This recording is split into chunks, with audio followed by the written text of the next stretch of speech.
Mata ka. Mabilis ka mga seryoso. Go. Go.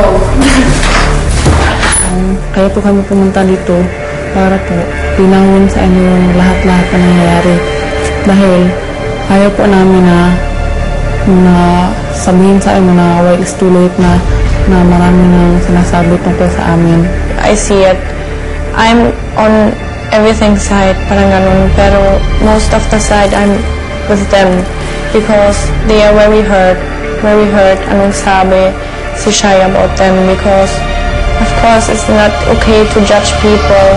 She don't know. Is acting like Kim Soo na okay lang. So si Kim Soo, diba? Si Kim Soo is big winner. Parang feeling na big winner siya, ganun. Hindi naman sa announcement. Narinig ko na ang gusto ko marinig.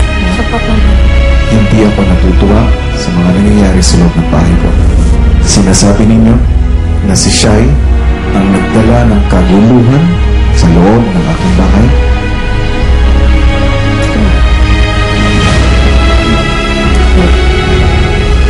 Nagsimula po ito nung dumating siya. Yeah, it started when she... Nagsimula nung dumating siya. Oo. At ipapaliwanag ko kung bakit ito nagsimula.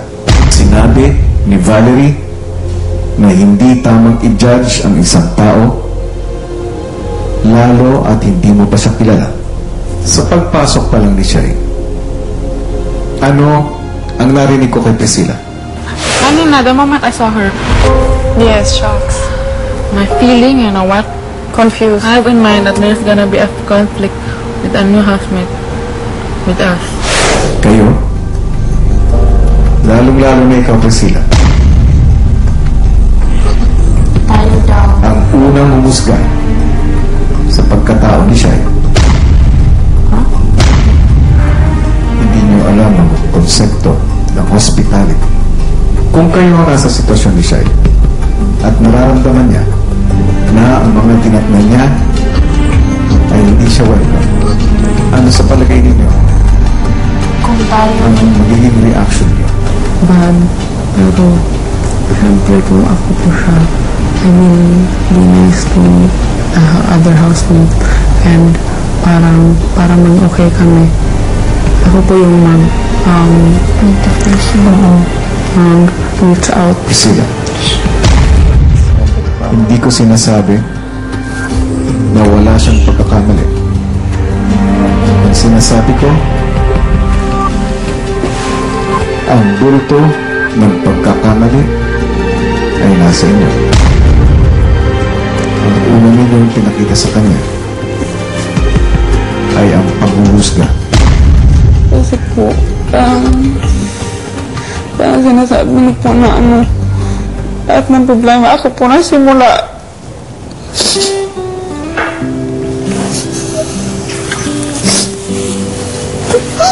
Ako naman po.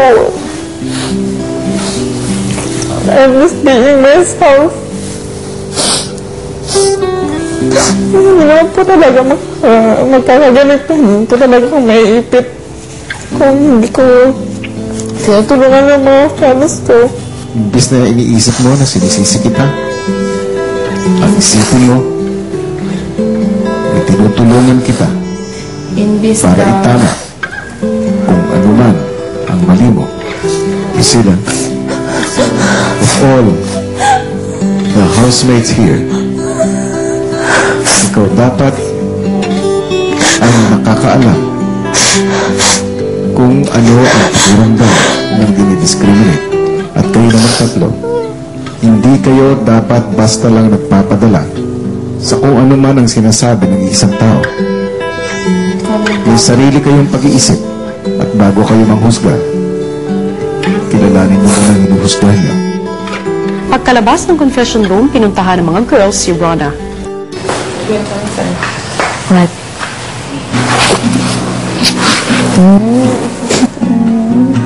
I'm sorry. It's okay. I told you you're different than anything.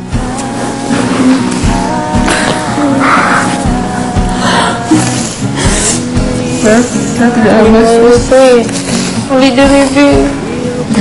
Ito man po po yung I told you we can fix it. Dala rin yun sa damli. Yeah.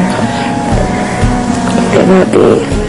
Matapos kausapin si Rona, si Shai naman ang nilapitan ng mga girls. We can fix it.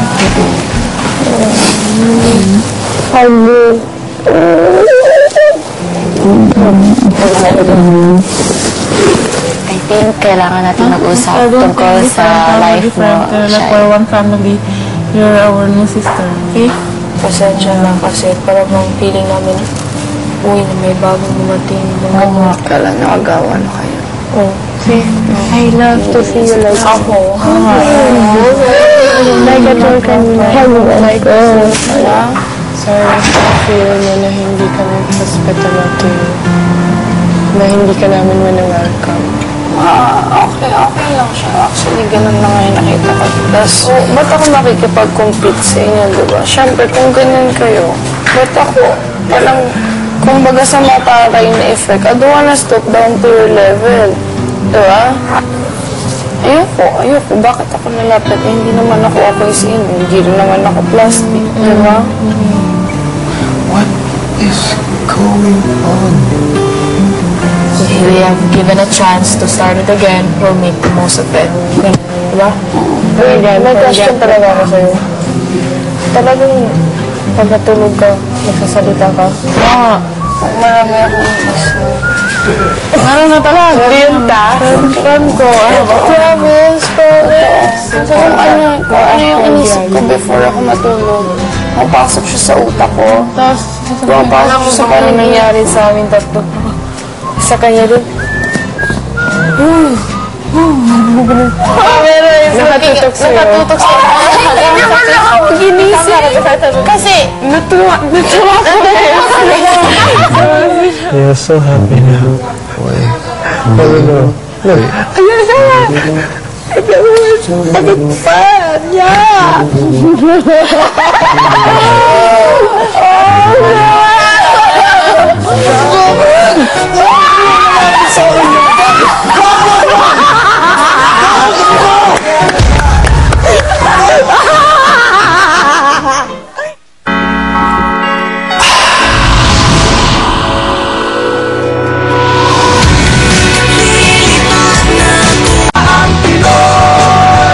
Maliban sa house player ng bayan, ay marami pang inihanda si Kuya na susubok sa karakter ng ating mga teen housemates. Inimbitahan nga niya ang ating second big placer noong season 1 na si Jason, kasama na rin ang ating ex-teen housemate na si Waki na nagkaroon ng marka sa ating lahat dahil sa kanyang katapangan sa tuwing nakakakita ng daga.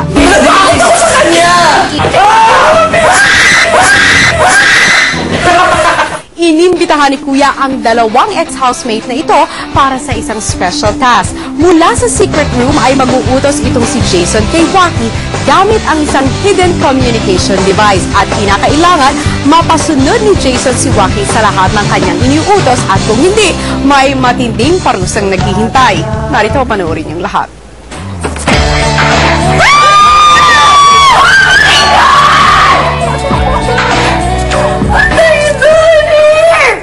Hanapin mo dyan yung medyo makulay-kulay ang buhok. Buong-buo ang kulay sa buhok. Happy Valentine's. thank you. Bigay mo na kay Valerie, i-kiss mo.